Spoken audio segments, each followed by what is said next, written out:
Hey there, welcome to today's video where we'll tackle a common problem in data analysis. The problem we're dealing with is related to a closed question that is not about programming or software development. It's a scenario where we need to calculate the mean of a certain variable based on two specific criteria, without using certain functions. Now, let's dive into the solution for this problem. In the provided solution, we have a concise and efficient script using the dplyr package in R. The code snippet demonstrates how to calculate the mean of the MPG variable grouped by the columns year and cell in the MCARS dataset.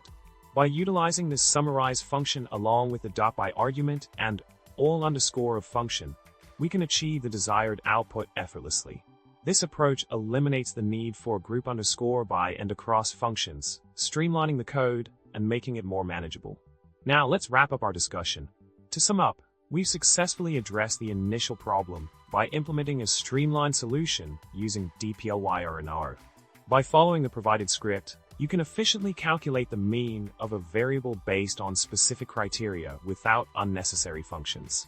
I hope you found this video helpful and informative. Don't forget to subscribe to the channel, hit the like button, and leave a comment below with your thoughts or any questions. Until next time, happy coding